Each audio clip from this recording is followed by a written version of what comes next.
This trash container is locked. The sliding lid has a padlock that says, "Whirling in rags." With a well-oiled crack, the lock pops open.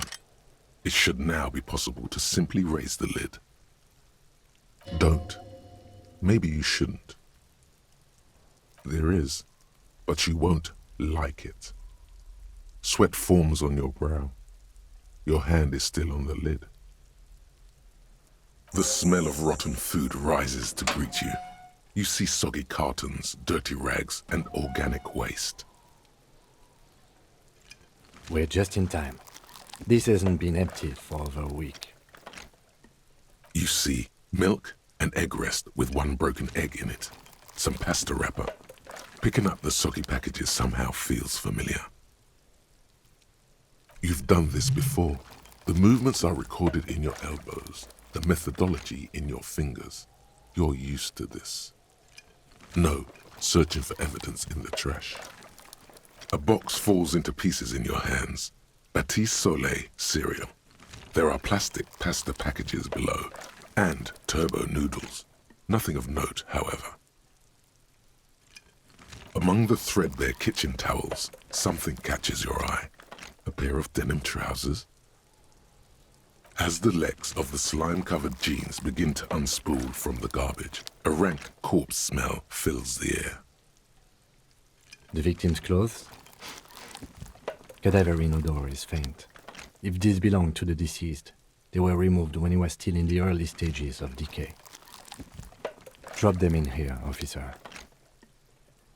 Guitar-marked blue jeans. Pockets empty or emptied. He wore them with a belt, too, a white belt. The loops appear stretched, but the belt is missing. That's it. Do you see anything else in there? I have another bag here. Something slimy catches your eye. A drab, long-sleeved shirt, olive-colored, appears from the food waste, dripping with pus. This is a military-type overgarment. No label or serial number. This is the kind of rib-knit shirt that's worn over light armor to conceal it in an urban scenario. Anything more? The rest of the rags are just kitchen variety waste. A yellow old mug that catches your eye. But other than that... All right. We should go to Gart again and ask if he knows who put the clothes in the trash. It could be as simple as someone from the hostel cleaning the yard. Or that one. I'd advise against confronting that force. Not really. All we know is the victim's clothes are in the trash, the lid was locked, and his establishment had the key. It's just a small loose thread. The fuck's he on about, kids? You hear that, Kuno? He thinks you're an infant or something. See? The lieutenant nods, then looks back into the trash container. It's just organic waste, cold and slimy on your hands. Apple and potato peels, mostly. Unidentified sludge, and the occasional chicken bone thrown in for good measure. But hey, nothing. It's nothing. Nothing more to see here. What's this? A blue piece of plastic sticks out from the apple peels. It's shiny. Looks like the corner of something. Something larger. A clipboard. A blue plastic clipboard with moist papers hanging from it. They look badly damaged, but you can still make out forms and notes, written in a man's handwriting. Officer, is that your paperwork?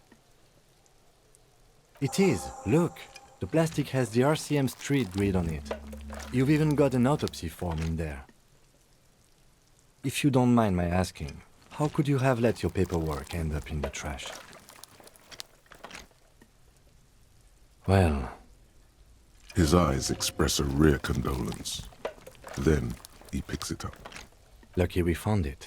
You should take stock of what remains, just to be sure some has not made it into the hands of the RCM's adversaries. Organized crime and the like. There might have been police secrets in your notes. It would also not hurt to start taking notes on the case. Now, tell me what your eagle eyes see. Or are we finished? Some items, such as the ledger you found, are interactable. Go to your inventory and select the Interact tab to read your paperwork. You pick out a broken mug with an oddly racist depiction of the yellow man frolicking in saffron, only in its social sensibility. The container sounds a muffled gong. That's one thing off the list. I think we got it all. Fuck does Kuno care? It's not Kuno. It's Kuno S. Kuno S is by far the worst of the two. Kuno has no problem being near you, but the other hides behind the fence, afraid for her life, like she's done something very bad. She came up with that psychopathic scheme of screaming for help before. Kuno just wanted to talk to you about his name. Kuno S was the one who wound him up and directed him. All in all, Kuno respects madness. You cannot hope to outdo her on that front. You must win yourself a few minutes with him alone. Fuck you whispering about? He's whispering too. He's going with it. But watch what happens. Fuck you whispering about! She puts extra stress onto that word, expecting it will make you uncomfortable. If Kuno wants to whisper, he's gonna fucking whisper, okay? Let's whisper, pig. This is it. You've got him. But be careful. You can still fuck this up. Don't make Kuno look bad in this. Crazy? You don't know the half of it. She's not crazy. She's insane. Dangerous. She's smoked a man. She's done people in. Probably even pigs. Stop talking to him! Kuno, I'm fucking warning you! You're gonna get us into shit! She understands what you're trying to do. Yo, see? Did Kuno not tell you? Kuno told you. Kuno talks to whoever he wants. Talk, pig. Kuno's got it under control. You did it. They're separated.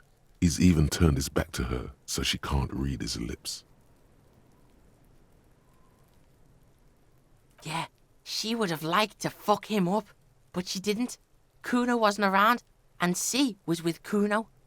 Look, Kuno's gonna put you at ease. We didn't do it. He speaks the truth, my liege. Kuno means she killed someone. That's right, C's a killer. Like, actually a killer. Are you getting this? Do you think I'm fucking telling you a joke here? How hard do you think it is to kill a fat ass? Sweet talk him, then knife him. She's probably killed a pig too. I mean, I'm pretty sure she has. Forget Kuno said that.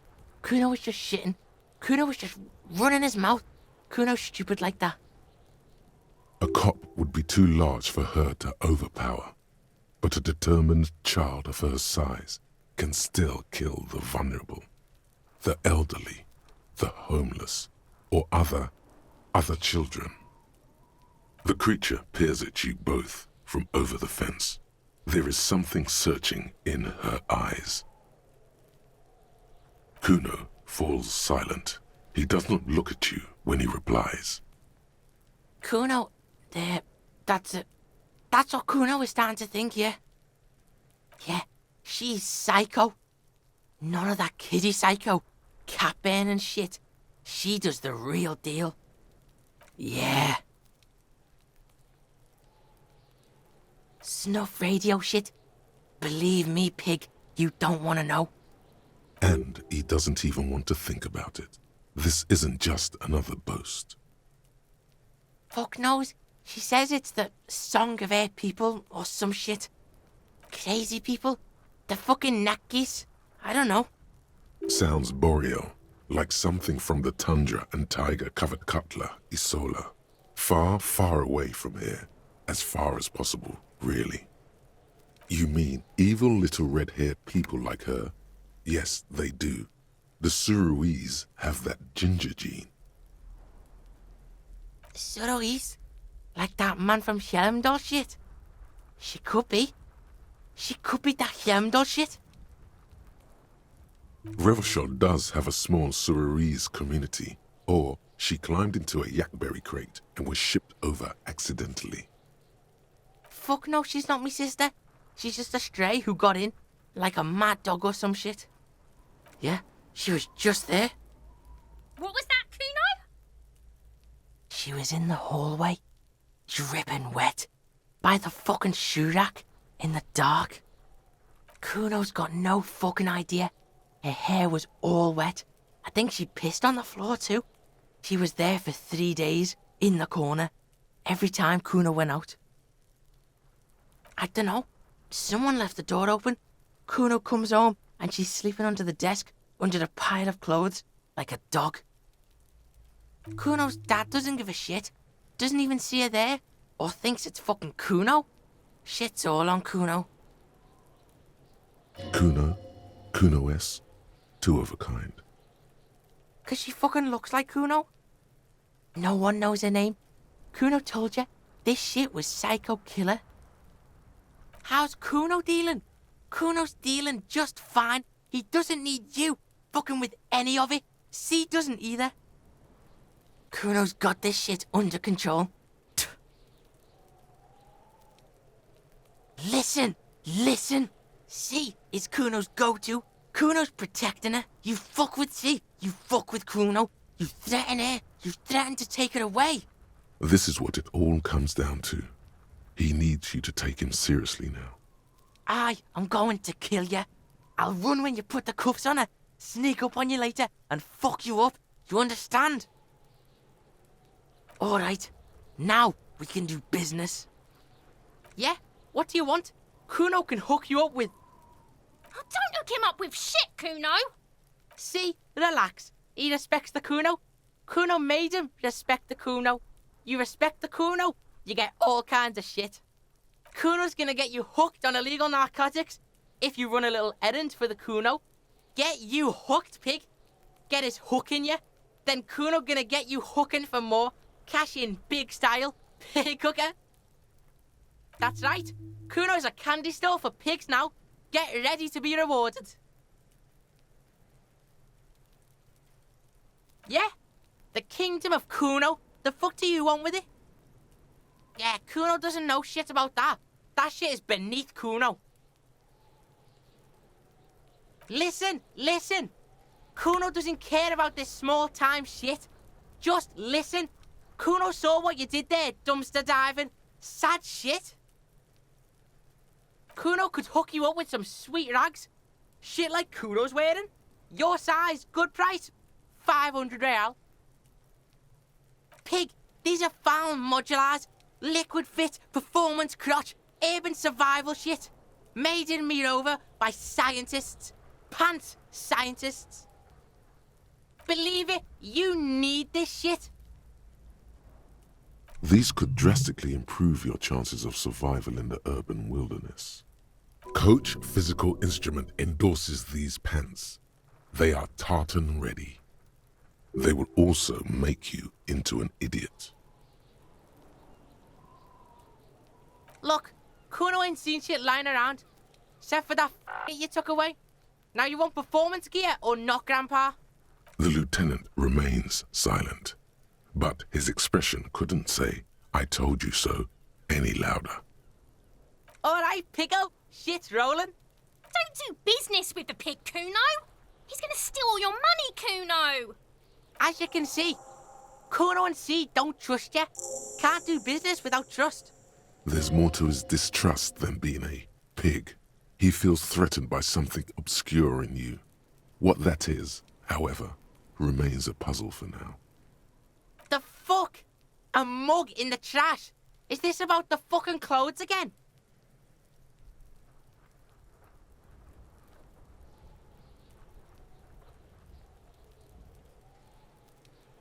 Yeah, Kuno sees where this is going. Kuno's got that fast brain. You saying you pigs are after the mug fucker? 'Cause he's the clothes fucker? I can't hear you, Kuno. Speak louder, Kuno. Shit, that's tense. Someone's going to the beat-down basement, huh? Mug guy gonna get tied to the radiator. Kuno doesn't know who put that shit in there. And if he did, he wouldn't squeal. But if you find out, maybe you can... Tell the Kuno who it was. He's curious. He likes putting two and two together here. Stop turning into a pig, Kuno! They're trying to get you hooked on the snitching! Get away from my Kuno. Yeah? Get your bacon shit away! Kuno doesn't like to be seen with the popo. Get your shit done and out of Kuno's face. Dunno. Kiptas gardener used to work there?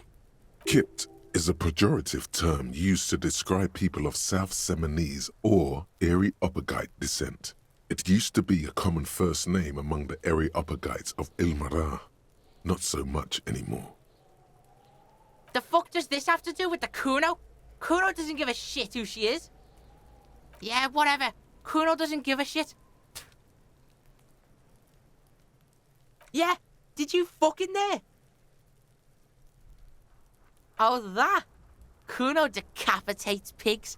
That's just a Kuno demo tape.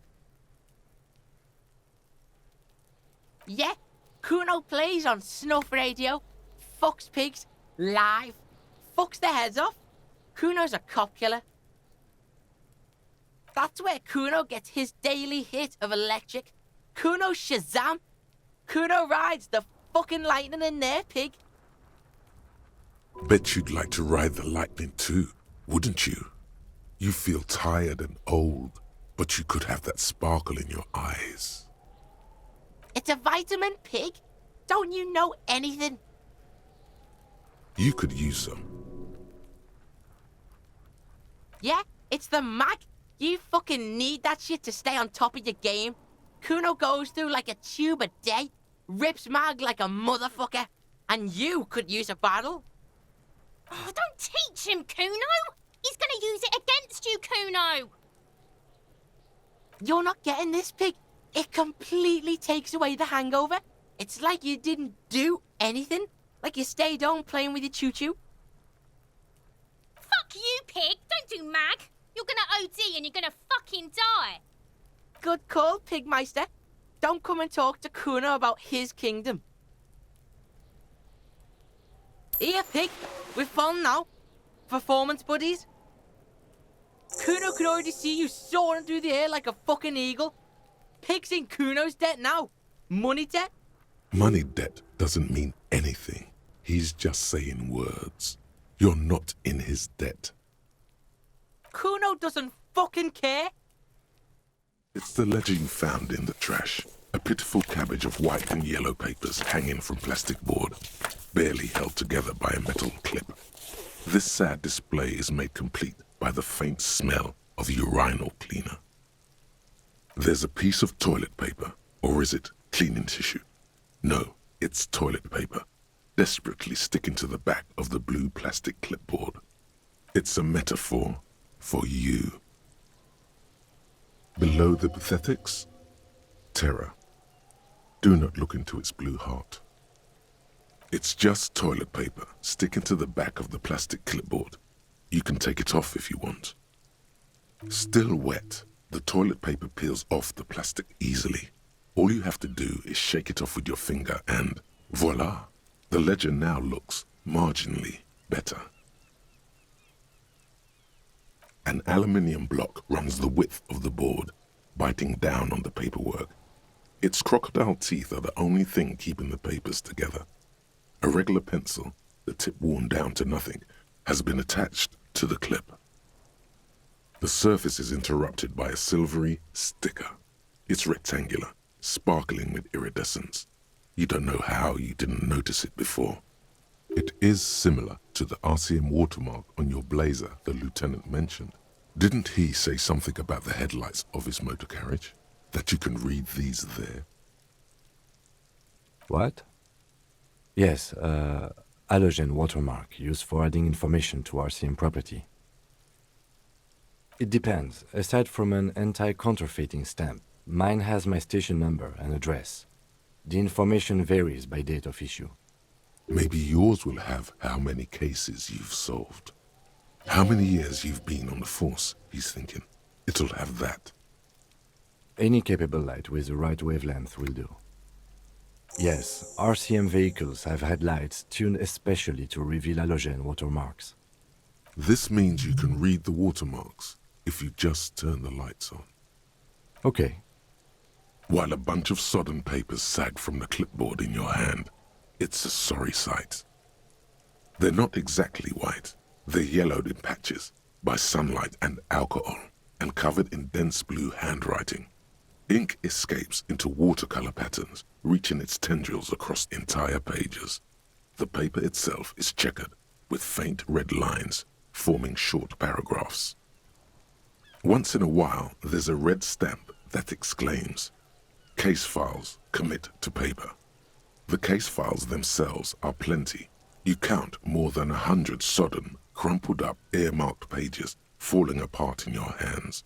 They appear to be sufficiently organized and extremely dense, if mostly illegible. Work, strife, poverty, the Jamrock Quarter. These are handwritten logs of investigations dating back to January 51, this year. The exact number is hard to estimate due to missing pages and an odd naming convention. But there are at least 20, maybe 30 cases undertaken, not completed, mind you. It's the middle of March. You have attempted 2 cases a week on average. Huh? 2 complex cases to undertake is a lot, yes. You really have to push yourself. I would not suggest it, lest you start making mistakes. 2? That's a lot. I didn't mean to say you are making mistakes, by the way. That was presumptuous of me. That's okay. We all do, sooner or later. Like a fan of gills, the checkered papers dry in your hand. The handwriting is extremely dense, if mostly illegible. Yes, it appears you employ a, shall we say, robust yet literary system. Each investigation has its case number written on the margins. Yet, still more tellingly, most are accompanied by a name. A title, one might say even. One that draws inspiration from Snoop fiction and Vespertine cop show staples. Yes, all caps. One is called The Next World Mural. Another, The Square Bullet Hole Murders. Another yet, The Unsolvable Case. Others appear more light-hearted. The guys on a couch in an unexpected location, and The Murder at the Hookah Parlor. Even the rare article-free collapsing tenement. Murder features prominently throughout. It's going to take an effort to piece these case files together, but it can be done. Once you're done inspecting them up close. You mean the alphanumeric? Officer, precinct, time of arrival at the scene? Oh, you mean the titular? Yes, well, so do I. In our defense, almost everyone in the RCM does. It's a holdover from the early days of the RCM, right after the revolution, when the organization had little idea how to do things. It persists in an unofficial capacity. Officers use these titles to refer to their work among themselves. Again, in your defense, I seem to have named one the man with the hole in his head. That was a real person. His death was real. Still, I named it that, to amuse myself. I pray his loved ones never find out. Rail spiked through the head. He died. It was a workplace accident. There is, for precisely one more. 15 pages near the end remain untouched by the damage. The checkered grid forms a structure of passages, breaking the case into subtasks to accomplish. Once all the tasks are accomplished, the case is complete. The tasks you've completed flow out of the kind green ape pen in a brash freehand similar to the rest of the letters. The wording comes easily. It's almost robotically simple, a language developed for mental rigor and simplicity. Inspect the victim's body. Get the body down. Interview the cafeteria manager. It's not exactly poetry, but poetry would be out of place. A satisfying slash sounds across the paper. You're done, it seems to say. And you, and you. Things to be done and things already done. the composition of reality. This is an extremely useful tool for a detective of the citizens' militia. Now all that remains is to name the case. No, actually. Any ideas? Great. That's great. That's actually what I was thinking too. The Hanged Man. Good, strong name. We have a very good name for the case now. I'm going to start calling it the Hanged Man. It's good we sorted this out. You don't exactly close them, so much as distance yourself from the smelly papers. They're a little further from your nose now. Yes, you can piece them together using the alphanumeric code on the margin. It always begins with HDB 41, then date of initialization and time of arrival on the scene, followed by the title. For example, HDB 41120111700, the Next World Mural. Why yes, your precinct number is 41. Every last alphanumeric in the files begins with it, and these are your case files. It's safe to say HDB are your initials. Harry Dubois, HDB. Still feels like there's something missing from that. AKA Leslie and Burke, AKA the public indecency drunk and the property damage drunk, is a cursed case. It has been passed from unsuspecting officer to unsuspecting officer for 10 years. On January 29, the unsolvable case made its way to you. Why you accepted it, it is unclear. Every officer, and indeed most civilians in general, know it's unsolvable. Leslie will always take his pants off when he's drunk. Burke will always trash everything. It's just what they do. It is their nature. You cannot change the nature of a man, and you can't lock them away because public indecency and small-scale property damage are not punishable by incarceration. The only way for Leslie to stop flashing his genitals to bypassers and for Burke to stop dismantling signage and rear-view mirrors would be for them to stop drinking alcohol, which, in their 40s or 50s, it's hard to tell because of their distorted features, is a medical improbability on par with you ceasing to produce the expression. You would think that, but you're wrong. Where's the fun in exposing your genitals or breaking stuff in your own home? No, Leslie and Burke are on the corner of Main Street and Perdition because that's where the action is. Can you keep yourself off the streets? Threatening fines, dragging them to the station, locking them up in the hellholes they live in, locking them up in the station, hypnotherapy, even trying to get the local gang of Zemyaki to take them out. The Zemyaki gave them ethanol, so Burke and Leslie would expose and rampage even harder. You tried it all, and still the complaints wouldn't stop, as they hadn't stopped for 10 years.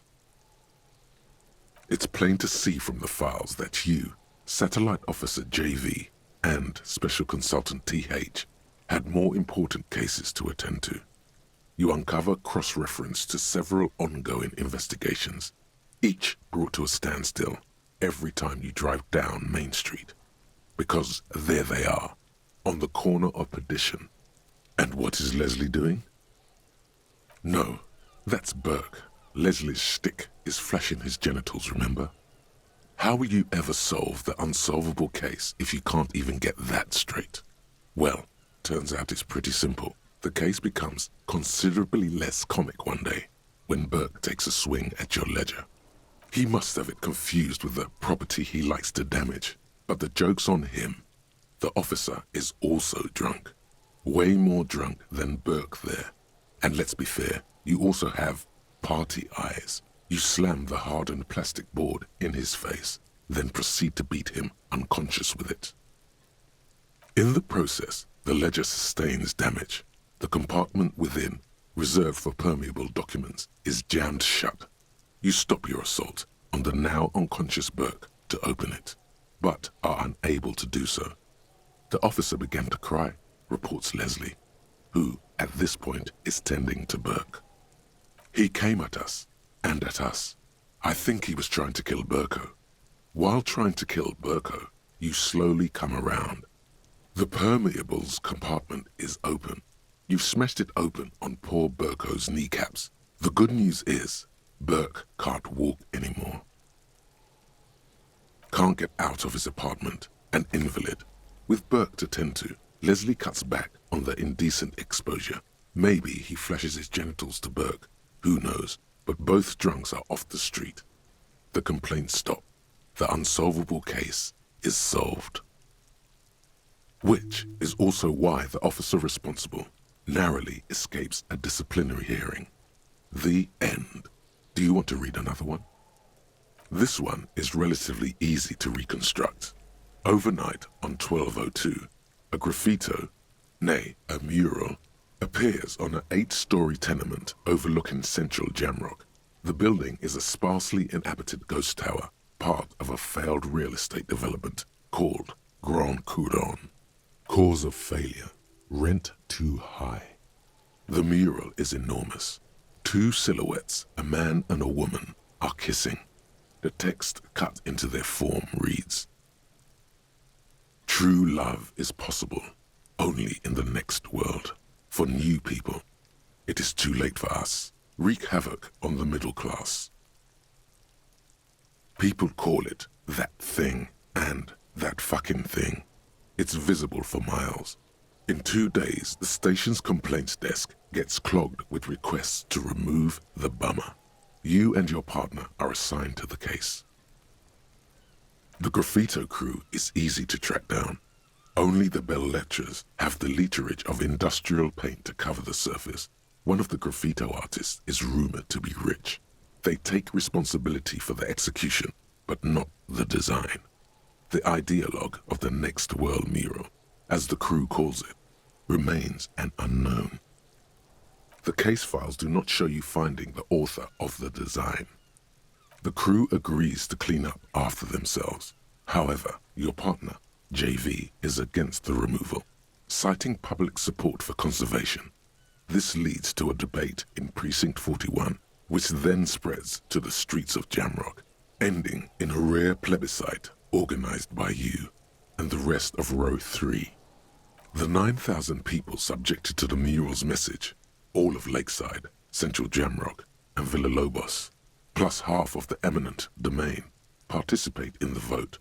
Although the case begins with what appears to be a lot of rambling on the streets as to how juvenile and stupid the mural is, given a choice between 2 options. A staggering 78% of voters choose to keep it. Turns out the opposition were a loud minority, and that love truly is possible in the next world for new people, and it is too late for us. No one cares what you believe in, man with the smelly toilet ledger. What do you want to tackle next, or are we done? Not much has changed in the meanwhile. A bunch of sodden papers still sags from the clipboard. In the back, you see thin, translucent copier paper, some neon yellow, some bright red, all covered in boxes, like marching armies. These look like official forms, waiting to be filled out. Then rip them from the binder and hand them out, according to type of form. 3. The topmost are misconduct fines, the middle ones are station calls, and the bottommost are field autopsy forms. Each is easy enough to make sense of. You don't have to be an intellectual giant to do police work. A monetary penalization ranging from 20 to 250 real. Severe cases allow for 1,000 real, but that requires special paperwork. The details of issuing these fines are spread out over the rest of the fields, but they appear pleasantly vague. These are quite sinister in tone. They give a date and time for the person to appear at the specified precinct police station. Below the call are the criminal charges you risk by not appearing. A dozen pages of thin copy paper, bright red in color. You see the parameters of a deceased human form waiting to be filled in. Age, sex, condition of internal organs. Yes, all that remains now is to fill those forms and hand them to people. Fines for wrongdoers, interview requests for bad guys, and field autopsies to dead guys. What delicious power hid within this pathetic mess. You feel better. The rest of the stinking cellulose is much worse for wear. Being sandwiched between the board and the rest of the paperwork must have spared the fragile copier paper. The afternoon sun shimmers off the white on blue police livery of the motor carriage. Do something important? Something murder-related? There's always something important. Doesn't mean you can't take a moment to admire this piece of machinery. This is a Caprice Canema, the Caprice Motor Corps follow-up to their highly successful workhorse, Caprice 40, and the answer to the Lum's racing breed, Ferv series. With its air-cooled, rear-mounted 12-cylinder compression ignition engine driving the rear wheels through a 4-speed manual gearbox, the Canema is able to reach 100 kilometers per hour in 13.5 seconds and go on to a top speed of 180 kilometers an hour. The high center of balance is offset by a large battery bank mounted at the bottom of the cabin, feeding all the auxiliary systems and making the Canema effectively a mobile power plant. Due to a quite steep price tag, it is very unusual to see one in police livery. You want to take a closer look? 130. I reckon that's a 7-liter V12 there. 7.2. Supercharged. Saying these words brings him immense joy. Yes, an extraordinary machine. Helium headlights would improve the range and quality of the visual field a lot. It's a bit girly right now, fitted with some proper off-road components. Actually, I have a pair at home, just haven't gotten around to fitting them yet. I need to lay some wiring for the ballast first. Maybe. Yes, definitely maybe. And means no. An old monument stands in the middle of the traffic island, pointing toward the sea. It looks as if it's been reassembled piece by piece, secured and mounted in the air with the aid of numerous ropes and rods. A silver plaque on the statue's pedestal reads, "I am Philip III, the Squanderer, the greatest of the Philippian kings of Revachol, son of Philip II, the opulent, father of Philip IV, the insane." Not a good track record of mental health in that family. Even by the standards of the Philippian kings, old sumptuous Philip was known for his profligacy. Well, he blew through the whole national treasury, starting the decline of one of the penultimate century's greatest superpowers, the suzerain of Revachol. His own maladministration foreshadowed the fall of the monarchy during the anti-centennial revolution, an end to his family line and the monarchy on the Insulindian Isola. Stories have it that he had his bedroom converted into a treasure chamber where he stored unfathomable wealth, Krugerrands, bars of gold, ornate weaponry, armor, and various chalices. He called it the Sol Aurum. It was obscene. There were whispers he slept on a huge pile of gold-dipped feathers, like some obese dragon, instead of a bed, like a normal person. The man certainly knew how to live. But wait, you haven't even heard about his fabled cocaine addiction. You see, old Philippe wasn't just good at squandering the national treasury on gold and ceremonial weaponry, he was also a prodigious snorter of nose candy. Cocaine. His Majesty's courtiers said it helped him connect with the higher realms. That's what the revolutionaries said 150 years later, right before they emptied out the royal mausoleum and dumped His Majesty's mortal remains in the Insulindian Bay. Beneath the cold waters of the Insulindian Bay, thrown there by the revolutionaries after they cleaned out the royal mausoleum. The original was blown apart by communards, then further damaged during the landing of the coalition's airships during the turn-of-the-century revolution when Martinez was leveled. Most historians think the coalition's hasty landing may have ultimately saved the statue. If the communards had more time, they would have reduced it up to even finer pieces. Some years ago, a group of liberal, artistically inclined individuals, designers mostly, thought it would be ironic to restore the statue of the most wasteful ruler of Revachol in the poorest part of the city. The statue is supposed to capture the moment it was blown apart, like an instant frozen in time, a rare butterfly trapped in amber, floating on a sea of shit. People in Martinez tend to agree, as do many prominent art critics and thought leaders with more nuanced social awareness than the young ironists. Philip III, the squanderer, however, with his bronze face up in the air, doesn't seem concerned about what the hoi polloi think of him in death. Not that he ever did in life either. A silver plaque on the statue's pedestal reads, "I am Philip III, the squanderer, the greatest of the Philippian kings of Revachol, son of Philip II, the opulent, father of Philip IV, the insane." Not a good track record of mental health in that family. The small, wrinkled woman does not greet you. She nods along to something on her radio. A photograph is clutched in her hands, and there is a warm smile on her face.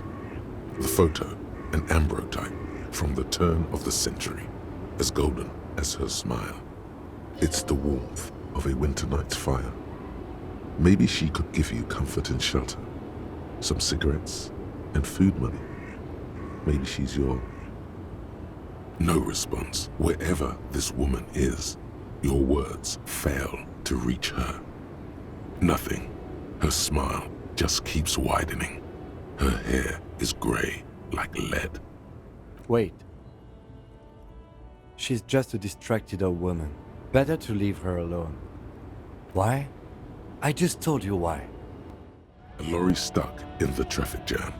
This big, heavy Grad-made machine is well kept for such an old machine.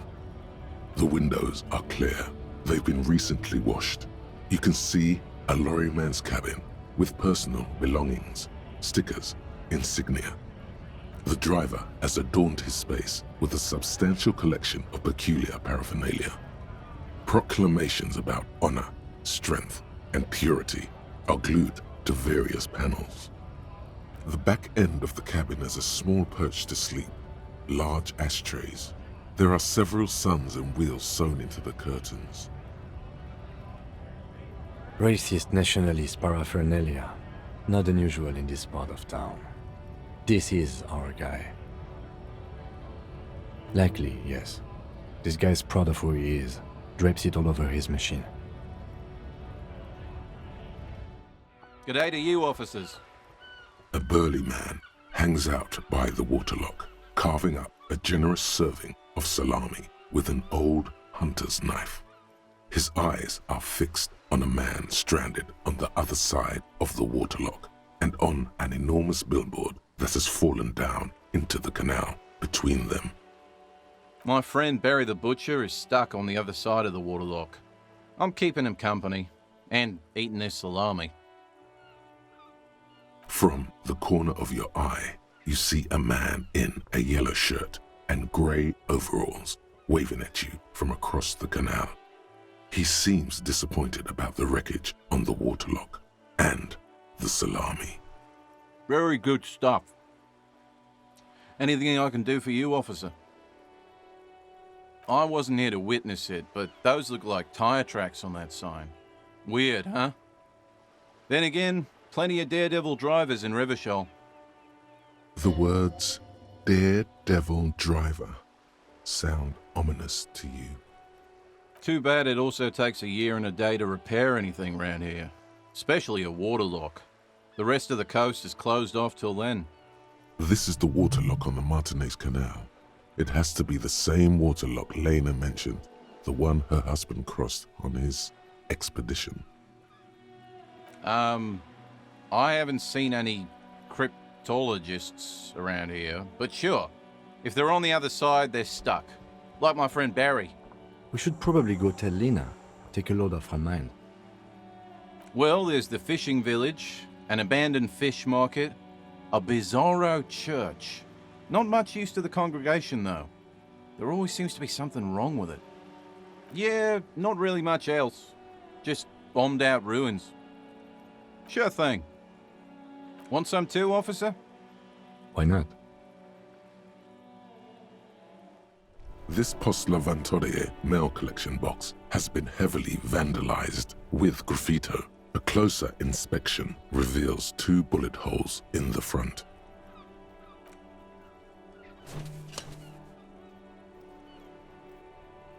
The box seems happy. Eat shit pig, fucked by the coon, and St. G with a crown have been scribbled on it. Jenny is a whore, and best set mailbox also. The mail collection box seems cathartic, thankful even. So do you. You shudder, then you swallow. There, working class drunk. You know what this means, right? Cracked it. All in a good day's work. What do you mean, what did I crack? Look at how working class that drunk is. No. Stop goofing around, recruit. No, it's not. Yes, and you found him. Now go and tell the working class woman. Protect and serve, recruit. Didn't she repeatedly tell you her husband isn't missing though? But he is missing. You heard her, the worry in her voice. Do marriages make any sense? Does honor? You're not a filthy philosopher. You're an officer of law. It's time to ace this case and not brood over your reputation. We can deal with the perception management later. There's no need for champagne when there's honor, recruit. Go and tell the working class woman what you found right now.